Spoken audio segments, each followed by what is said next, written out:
and what lies ahead. Beginning tonight with Media Buzz host Howie Kurtz. Hi, Howie.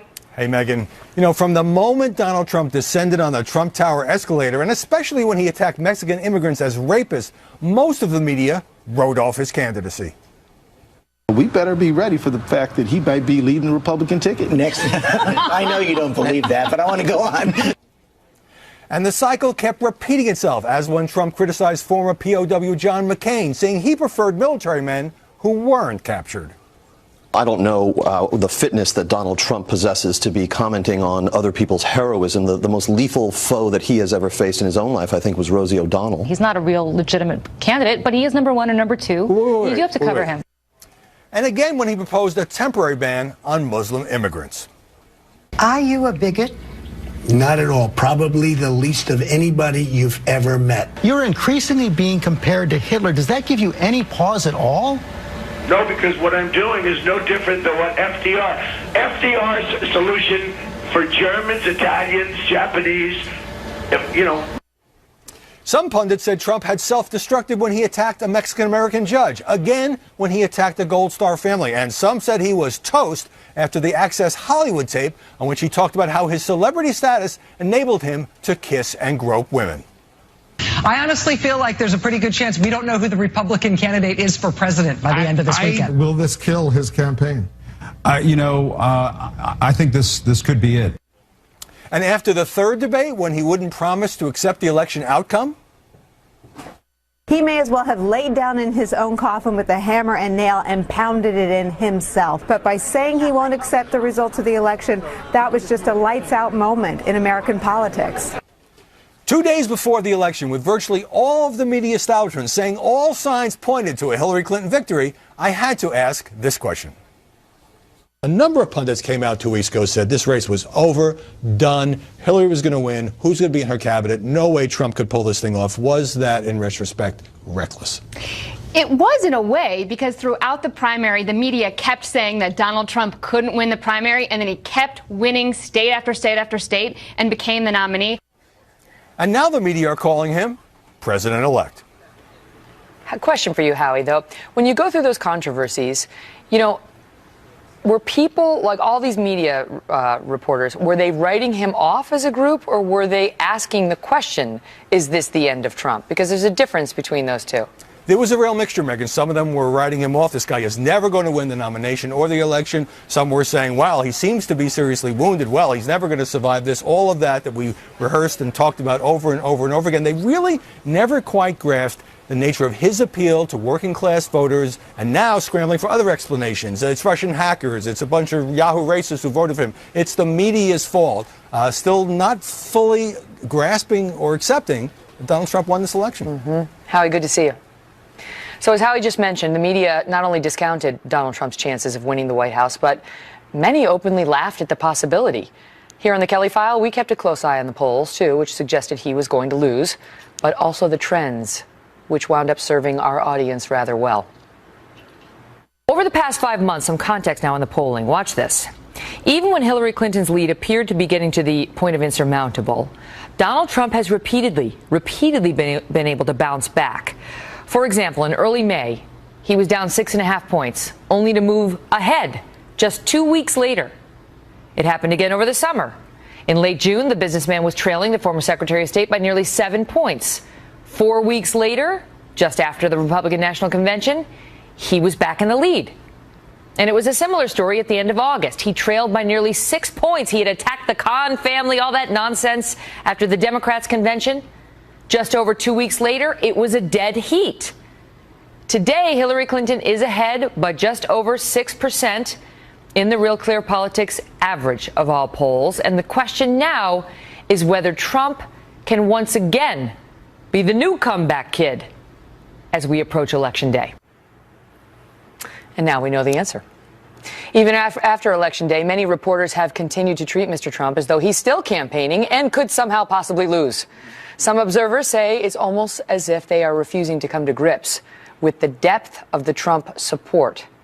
Joining me now to discuss it all, Molly Hemingway, senior editor at The Federalist, Jim Rutenberg, columnist at The New York Times, and David Zerowick, media critic at The Baltimore Sun. Great to have you all here. an esteemed panel. If you don't follow media circles, you can do no better than this panel right here. So this is great. Let's just pick up on Jim where that left off, about the fact that you had people openly laughing at him. Yes, he created a lot of controversy, but was there an unwillingness in much of the media to even entertain the notion that he could win? I think there was, and I think it was sort of became very self-fulfilling, right? And some of it was people's establishment sources in Republican politics, because let's face it, most of the sources in Republican politics are establishment for mainstream reporters. We're telling them this can't happen. They were looking at the polls, and they're also sort of a bubbleitis, right? And I wrote, a lot, it has been how the mainstream press failed to understand what was going on throughout the country, and they repeatedly made that mistake. Even when it led them astray, they didn't learn the lesson. Mm-hmm. So why didn't they understand what was happening? I think that they would figure it out after the primaries, like, okay, he got the nomination, but then we realized we missed this, right? But somehow, and maybe it was the polling, maybe it was the almighty data that took over, sure, there's some bias in the mix, and it became, okay, well, he can't win the general election. Mm-hmm. So it's the failure to learn from mistakes, which has to stop now, yesterday. In defense of the press, Molly, we'd never seen controversies like this with a modern day presidential candidate, right? And so when you go after a Gold Star family, as he did, and when you talk about this Miss Universe contestant, which was obviously a trap for him, but he rolled around in it, he loved his trap, needing to lose weight, and she was too big, and all that, it was no one criticizing John McCain. Those were actual controversies that you could see how it would lead people based on, a couple hundred years of experience to say, how could he possibly? No? Are we being too tough on the media? Certainly unlike any other candidate that we had seen in the modern era. At the same time, in addition to these controversies, there was a lot of policy issues that people were resonating with. He spoke to concerns about how we fight wars, how we handle our immigration, what our national security should be like, whether our economic system is benefiting who we want it to benefit. He also talked about these things at the same time that he was talking about all these other sort of shinier distractions. And it would have been good for the media to realize that those issues were resonating, not just because Trump was doing a good job communicating with people on them, but that Hillary Clinton was not. Mm-hmm. What about the fact that the media, they rely on polls? And I think about 4 years ago when Mitt Romney was running, and it was neck and neck, according to a lot of these polls, but there were a couple pollsters like Rasmussen that kept saying he was going to win. And there were some people who were saying he could still win, he could win, look at Rasmussen, and all the other polls showed it tight, but weren't really showing him ahead, Mitt Romney ahead. Then we get to election night and Barack Obama wins easily. So this time around, all the polls, except for really that LA Times poll, which was this unusual experiment, and in the last week or so, the IBD poll, all of them were showing that Trump was going to lose. Yeah. And so what responsibility did the media have, to contextualize these polls, to accept the polls, or to question the polls in their reporting? Megyn, I think we should have questioned those polls repeatedly during that election, but the polls fit the stereotypes in the head of the national media. When Howie said there's a bunch of Yahoo racists out there, which the media still, some are characterizing. The people in Wisconsin, where I come from, as that's how they voted for Trump. No other explanation. The mistake that was made is we did not go out into America and get to know who those people were. Mm-hmm. We relied on somebody in New York or Washington or wherever giving us poll data, telling us what they were in a statistical profile, instead of really old-fashioned legacy journalism. Mm-hmm. And God knows, look, as stripped down as the media is today, we have enough resources to go to Wisconsin and talk to people. And by the way, we can do better than going to a diner and talking about how much pancakes they eat and how silly their sweatshirts look. Really engage the people in this country in a conversation. If we had done even a little of that, Megyn, we would not have missed this colossal cultural shift. Mm-hmm. The story of Trump's victory is one of the greatest cultural stories in decades. And we missed it cold. Everybody missed it. Yep. It's unbelievable. I take that back. I don't want to get carried away. Everybody didn't miss it. Some of us were saying, hey, You know, just what you did, just the segment they ran, you know? Hey, he caught up.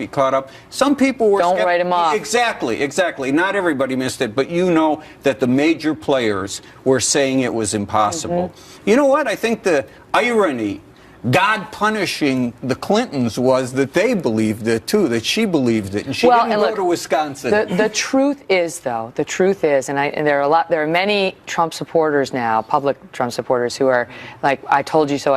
But the truth is, most Trump supporters, except those on the very, very inner circle, also thought he was going to lose. Yes. And I know a lot of them very well, and they didn't want him to lose, but they were completely convinced all the way up to Election Day that he was going to lose. Even Trump has suggested that he believed that based on the polls. So it's fine for them now to turn around and say, we knew, we had our finger on the pulse, but everybody else was an idiot. But the truth is, the data were suggesting, and the data were wrong. Right. But, you know, you asked the question, should reporters have been more skeptical of polls? And the lesson from 4 years ago was skepticism of the polls could lead people astray. That's right. This year was kind of the opposite lesson. But the hidden Romney vote that people were talking about, and people were didn't show up, and the hidden Trump vote did. And it didn't serve Romney's campaign for people to think he had it in the bag. You know, your supporters aren't going to get out in the same way, so it's in nobody's interest.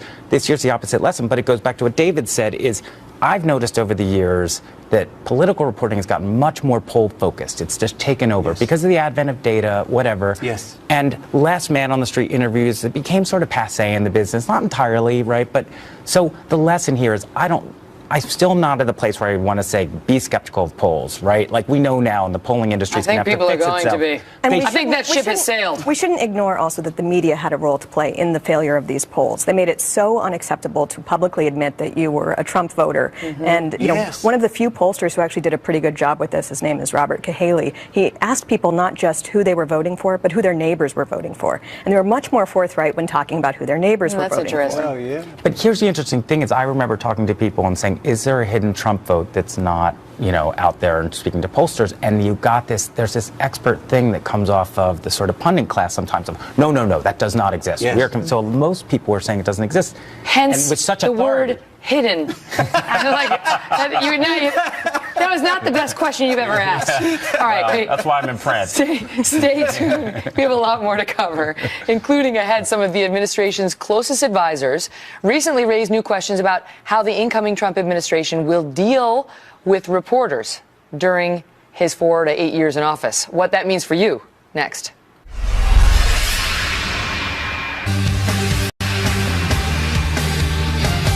Well, almost from the start of his campaign, Mr. Trump made it clear that he would run against the media. And while he has softened that message the tiniest bit since Election Day, some of his closest advisors are saying things need to change. House Speaker Newt Gingrich, the former House Speaker, suggested that President Trump could just do away with presidential news conferences, telling USA Today, quote, "The news media so totally disgraced itself in this election. If I were Trump, I would just say no. And if the White House Correspondents Association doesn't like it, I'd say fine, disband." Back with us now, Howie Kurtz. How about that, Howie? Just disband. Just disband. But you know, Megyn, Donald Trump won the presidency in part by doing hundreds of interviews and holding raucous news conferences. And while making himself endlessly available, he constantly castigated the press. There's great dishonesty in the media, and I didn't see it to the same extent with the financial media. You know, I've only been a politician now for 3 months, but they don't want to cover me accurately. I see such dishonesty. They have a couple of sites like Politico. It's totally dishonest. At the same time, Trump has weaponized Twitter, often using it to attack news outlets and journalists by name. The messages to his 17 million followers inevitably amplified by the media. The president-elect recently fired off these tweets. Has anyone looked at the really poor numbers of Vanity Fair magazine? Way down. Big trouble. Dead. Graydon Carter, no talent, will be out. And just watched NBC Nightly News. So biased, inaccurate, and bad. Point after point. Just can't get much worse, although CNN is right up there. Now, some key Trump advisors are suggesting he may rely more on social media as a way of circumventing and dissing the press corps based at the White House. Newt Gingrich would shake up the prime seating for major news organizations. I don't remember if the number is 850, but a substantial number of members of the White House Correspondents Association. Right.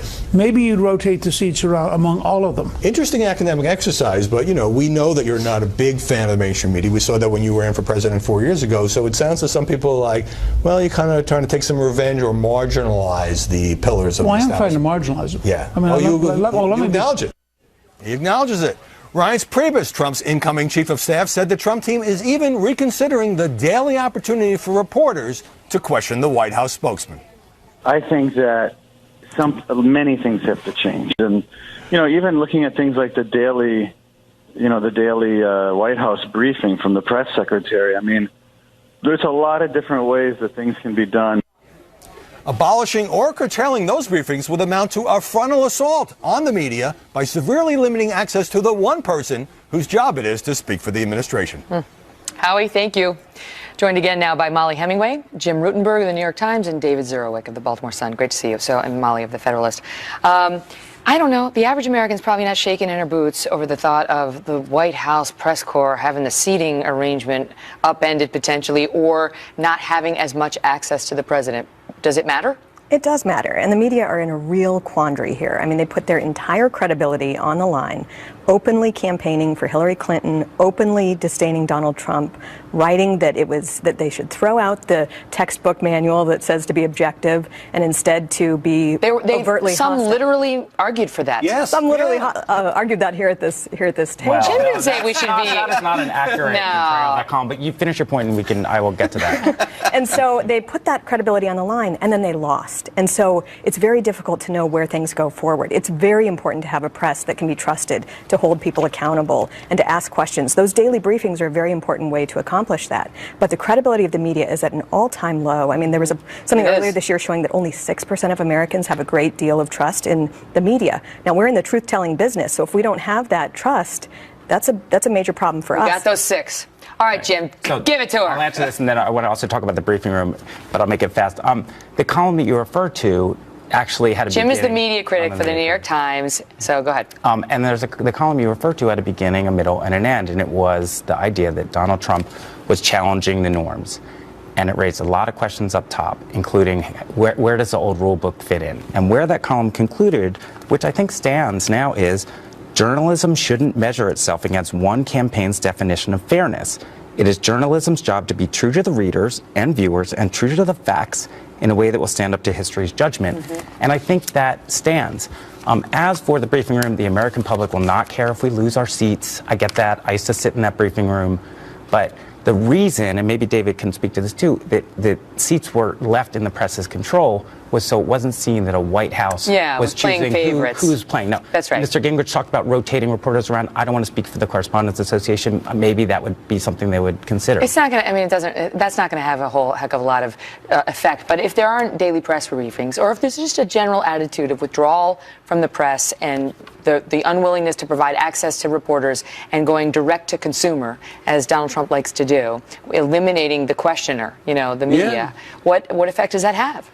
Well, first of all, let me address the thing. Yes, exactly. That's the name of my column. That's the word. Mediator. No, I think Jim's point is fair about getting all the way through. But in the media world we live in, I think a lot of people didn't get through. And I think a lot of people on the left took that as license to say, I have a moral obligation as a citizen to bring this man down. He's dangerous. I would love to have that much influence. I don't, if they read the whole column. I'm not saying it was righteous that they took that, but they did. And I saw that license and they ran with it.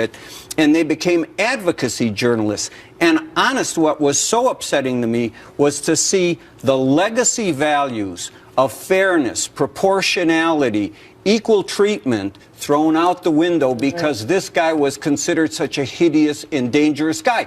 Even if you consider him that, even if you believe that, the traditional values that I've been socialized to in journalism says you go out of your way to be fair to him. You say to your editor, listen, I find this guy really offensive. Will you push back whenever I write this and you know that's in my head? Because I can't get it out of my head. We're not objective. We're human beings. That's our job. I'm not saying the Times. I'm saying a lot of people took it as license because of the Times. Molly, you have an interesting post now at the Federalist talking about how no one at this table, but that you feel some of the hand-wringing we're seeing from some in the press about how, we need to be truth tellers and we need to batten down the hatches and we need to, slow and steady, straight ahead, you find it basically hypocritical because you didn't see that same determination perhaps under the Obama years. Right. It's actually very important that we do our jobs, that we do tell the truth, that we do hold people accountable. But that has to be in the context of it being what we've done forever. And in the last 8 years, we saw a media that was pretty obsequious to the president. They really liked him. You could see that they liked him. And most media outlets were not in an oppositional stance toward him at all, no matter if it was accepting what he claimed about what Obamacare would do or the Iran deal or any number of things. And so it's this call to arms to be brave truth tellers in the face of Trump kind of... Like take Benghazi. Can you imagine if Benghazi happened on the watch of a President Trump? Do you think the mainstream media would be as quick to move on from it or want to dismiss it the way they did when it actually happened? Even more so, think about how that was used as an excuse to put our First Amendment values on the table. We had the President and the Secretary of State questioning the First Amendment, whether you should be free to say what you want about a religion. You had videos going out saying, in this country, we don't disparage other religions. Actually, we do. All the time. We take it as a point of pride that you are able to do that. And there wasn't a lot of hand-wringing about the dangerous threat to free speech and religious freedom that posed. So when you now hear people say, oh, Trump is a big danger to free speech, it's like, well, where were you for the last 8 years? Well, first of all, I think some of this, of course, is valid, and plenty of it is. But some of it, I think, there's an element at times of where you stand is where you sit. Is that the cliche that, so if you have a certain outlook, then you're not hard enough on Trump. You're not hard enough on Hillary. I mean, ask Hillary Clinton voters what they think of the press coverage, and they'll say something different. But you're right that the same standards have to apply all the time. And in terms of President Obama, look. He was a threat at times to press freedoms. My newspaper editorialized against him about that. We'll get to him in a minute. But one thing is that you did have Mr. Trump, who had a blacklist against reporters. There were things we had not seen before. May I submit to you that Barack Obama had a blacklist against reporters who happened to work at this news channel as well? Well, he wouldn't interview with me either. I'm on the list. Never once. All right, and take Hillary Clinton. All of her time out there saying what a fantastic journalist I am, which she was using because she knew Trump had attacked me. She was using to try to curry favor with certain voting blocs. I asked her 50 ways from Sunday to come on this program through everyone I could possibly ask her. She wouldn't do it. And the reason, I think, was she was scared, but also her team didn't want to legitimize Fox News. And yet, people who didn't call her out at all are now shocked and horrified that Donald Trump might not sit with certain news reporters or organizations. I loved it that you called her out. Can I say one thing about Trump and dealing with the press? Yeah. It's not going to be pretty. It isn't. He told the New York Times they're going to be happy. I've been saying all along, no, they're not. He has a model between television and social media. He found this sweet spot in this era of transition. He can use TV great when he does live TV, and he has this voice, a 70-year-old man with the perfect voice in Twitter. It's snarky, it's nasty, it's ugly, and it resonates. He doesn't need the media. Until the media somehow convinces him, you need us, he's not going to use it. He's going to end run it because it's double pleasure. He gets his message directly to people, and he gets to kick the New York Times and CNN and whoever he's mad at in the teeth. I'll steal the final word on this because I did have most of that presidential election without access to Donald Trump. And granted, he wasn't the president. But in a way, it was a gift because I'd never needed access. And I could just cover him fairly without having to worry about any blowback. I mean, I was going to get blowback, but it didn't matter. And our viewers rewarded us. Our ratings stayed high the whole year. I think people still respond to fair journalism. They understand what's really going on. I think the press still has an opportunity to cover him fairly, even if he does cut off access to them. All right, coming up, ABC News' Dan Abrams faced fierce online backlash after speaking out against the problem of fake news. Why? He's here next.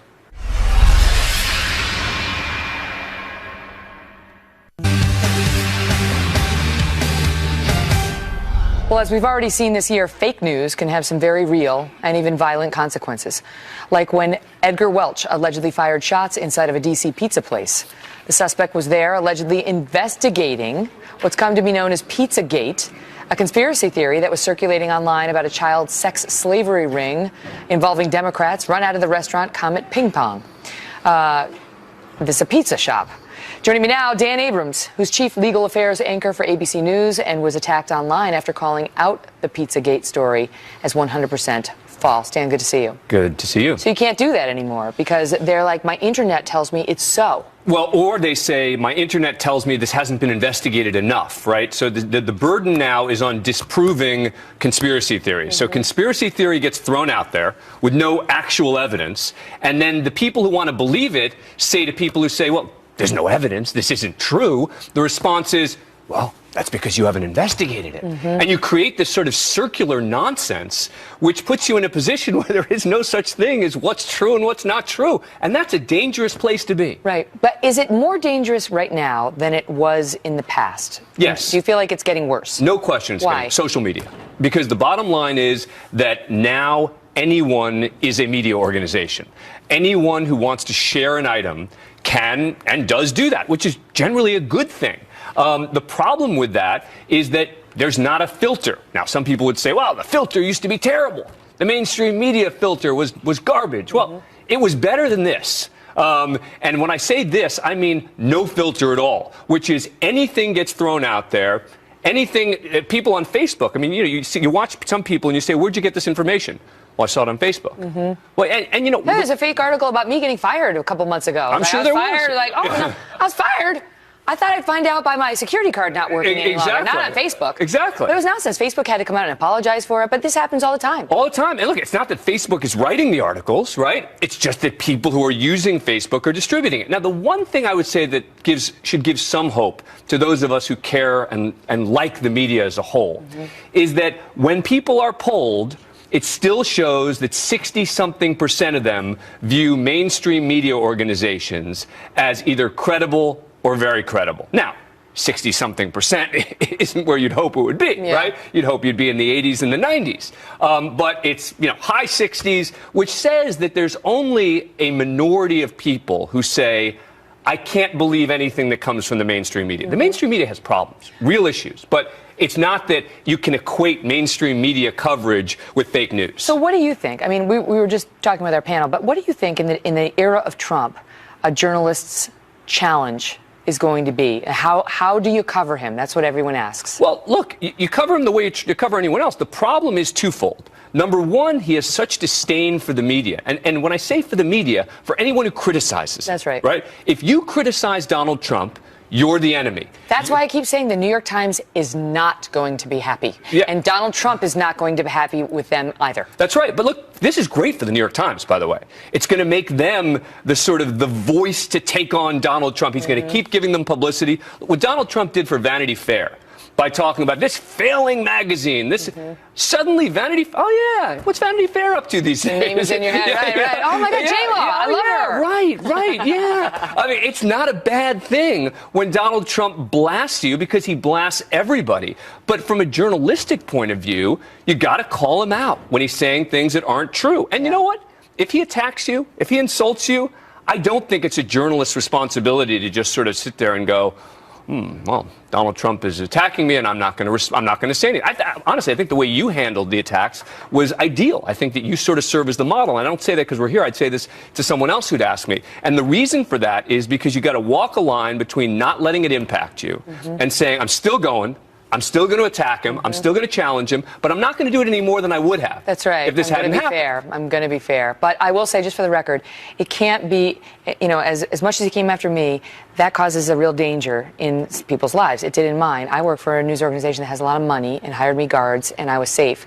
But if he did this to somebody who wasn't in such a fortunate position, it would have real First Amendment implications. And we as media people need to keep an eye on that. That's not fair to the individual reporters. Oh, and just as important as that is this idea that suddenly you're going to start punishing certain media organizations because they publish things you don't like. I mean, the Washington Post getting banned from covering the Trump campaign. What? Right. I mean, that is complete. But it happened time and time again. It started with Des Moines Register, and down the line it went without many people complaining. And then, now it's a slippery slope. But that's a constitutional violation. Absolutely. That's not right. Okay. And he is the son of Floyd Abrams, who is the First Amendment expert of them all. He'll be here in the spring talking about his new book. Yeah. Great to see you, Dan. Yeah, good to see you. So even before President-elect Donald Trump takes office, we are hearing warnings that he represents an unprecedented threat to the freedom of the press. But some of these voices were silent when President Obama was going after Fox News. We'll take a little trip down memory lane when we come back.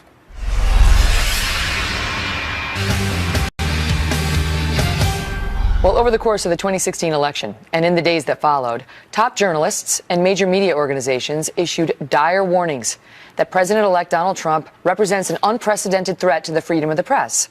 But President Trump would not be the first to find himself at odds with the media, as Howie Kurtz reports. 8 years we've had of President Obama seeming to have a whole lot of trouble with one network in particular. Look, if I watched Fox News, I wouldn't vote for me either. Right? Now he's taking a parting swipe at Fox, lamenting why white working-class voters turned out heavily for Donald Trump. He told a sympathetic publisher, Rolling Stone's Jan Wenner, part of it is Fox News in every bar and restaurant in big chunks of the country. But part of it is also Democrats not working at a grassroots level. Obama did partially blame his own party, but here's what's striking. The president has the world's biggest bully pulpit, but he often portrays Fox as all but drowning him out.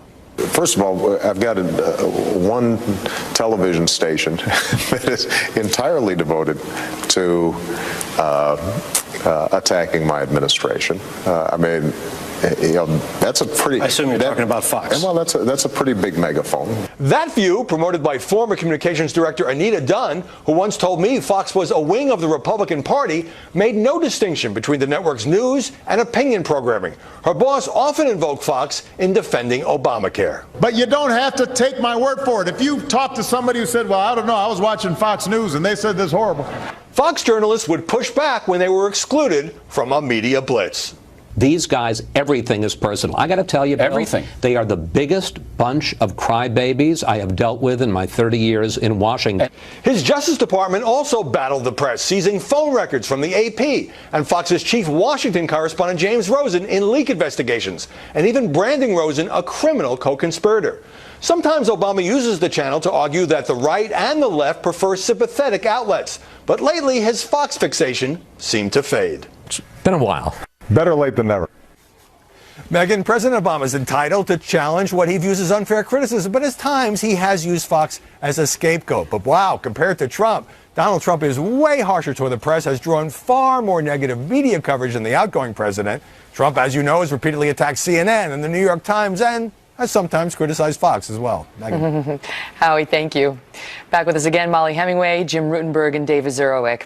And we were just talking about some of the attacks he's had on the reporters. And to your point earlier, David, the need, when he was coming after me at the height of, his anger after that debate, and many of his supporters were angry about that question I asked him at the debate, I did what you said. I said to my colleagues on the Kelly File, you check me. I have to have an armed security guard now. I'm under threat. My kids are under threat. And I don't want to go too hard on him to punish him. And I don't want to go too easy on him out of a desire to get him to back off either. You need somebody to have your back. Yeah, your team came through for you, too, because I was watching at that time, and I thought, okay, this could come. How's she going to react? Let's see, And you did. I thought you were remarkably fair in that. As a matter of fact, when you went and did the interview with him in primetime, people would say, oh, she was too nice to him, Yeah. But that was the way you covered him down the middle. And look, you saw what we was doing on Twitter to you. The other day I said, hey, maybe we should have Twitter mobs for the truth when he lies on Twitter, because he seems to like mobs so much. Well, you do have to be, you were in a similar situation, Molly. You do have to, as a journalist covering Donald Trump, you are going to have to understand storms will come and figure out a way to weather them. Right. There were times when I covered Trump and I was more favorable than other journalists were, and there were times I was critical of him. And when you're critical of Donald Trump, you do get an army of people coming after you, and you have to think about how to handle that where it doesn't affect your how much you respond and whatnot. Mm-hmm. That is something that I do not think a lot of journalists are excelling at right now. They seem to be, just in general, they seem to be getting whipped up into frenzies when Donald Trump goes after them. And he's clearly showing no signs that he's going to back down. So maybe think about our strategy and how we handle it. What did you make of Barack Obama? If we didn't have Fox News on in the bars, we would have had a different result. Yeah, I'm really wondering what his understanding of bars are, because I love going to bars, and there's not really a lot of cable news on in those. It's an untapped market for us. We're going to look into that in our ad sales. But it is a bit hypocritical of Barack Obama now to be taking this I've got the vapors over Donald Trump and the First Amendment when he has spent 8 years blowing off this network and attacking us relentlessly. Well, I think sometimes there are personalities on this network that could give as good as they got with him, right? So That's fine. There So our editorial page doesn't like him. Right. That's fine. Sean Hannity does not need to like him. That shouldn't make him refuse to speak to the journalists of Fox News, which he did. And as you well know, that's what Donald Trump gets in trouble for doing. Well, he doesn't like the editorial page, so he punishes the reporters. I'll tell you something that happened in that history of that is that in 2009, when he cut Fox, he didn't do it. Some staffers at the Treasury Anita Department Dunn, yeah, cut Fox out and of the the other rotation. networks stood shoulder to shoulder with us and said no. And on the AP and James Rosen, again, several newspapers, including mine, did editorialize against it. And I think, the question is now what happens. I think that the press is never going to act as a monolith because we all have competing interests and we want to beat each other every day. Yeah. But sometimes hopefully there will be times when the reporters in that press room, when they think that something is, not being answered or whatever, or people are getting cut out, they stand together some. Megan, go ahead. No, I believe President Obama was the biggest enemy of the press since Richard Nixon. In 2009, when he went after Fox and said Fox is not a legitimate news organization, and he tried to get ABC and other people to go in on it. I wrote about it. And here's this guy at the Baltimore Sun. Politico called me up and said, you're the only mainstream journalist who says Fox is legitimate. Are you a true believer? And I said, yeah, I'm a true believer in democracy and the fact that the executive branch of the government does not get to say who the hell is a legitimate member of the press. You got to stop this. He was going full tilt on that thing. And it was finally when that Treasury Department press session, when they didn't let him in, that everybody came together. They were giving interviews to all the networks in the and pool, they didn't invite him, except for Fox. And the other networks said, you can't do that. And in fairness, Jake Tapper, who was at ABC, was one of the first to break and call him out on that, to give him credit, because I was so happy to get the cover of somebody from a network at that point, because they were saying, you should be really worried that you're out there with Fox. It was outrageous. I'm serious. Obama and what he did to James Rosen, the Times and Fox, outrageous. But the Look, thing they is, criminalized it. So Donald Trump's going to take it to a new level. Barack Obama tried to delegitimize Fox. That didn't work out very well for him. Donald Trump is going to try to delegitimize the entire media. But Molly, your point is the media has helped him. They've helped delegitimize themselves. And there's a reason why the country doesn't trust them. Right. This is the problem with how we handled ourselves throughout the last year. So many of us were so extreme and so overt in our partisanship that people don't really necessarily feel like Donald Trump needs to be particularly deferential to the media. And in fact, it's always important to have the media being able to investigate and hold someone accountable. So this is a somewhat treacherous time. And Donald Trump being able to communicate. It's like the boy who cried wolf. Because it's nothing but the boy who cried wolf. Right? These organizations who were apoplectic over every little thing he did over the past 16 months, no one's listening to them anymore. Right. And also the breakup of the media environment where Donald Trump can kind of go by the gatekeepers and just communicate with people directly through Twitter also decreases that public outcry for transparency and press conferences and whatnot. And I think it's harder for the public to see how it's important to have those where you're directly getting to ask questions or having sit-down interviews when he's constantly talking to us through these other means. On top of all this, you get the fact that he is a master communicator. He is a master communicator and very effective at, penetrating the lens, connecting with an audience. So it's going to be an interesting ride. Stay tuned, because it's not unusual for the president-elect to call out the media for being biased, crooked, even untruthful. And up next, we'll show you how the media is returning the favor.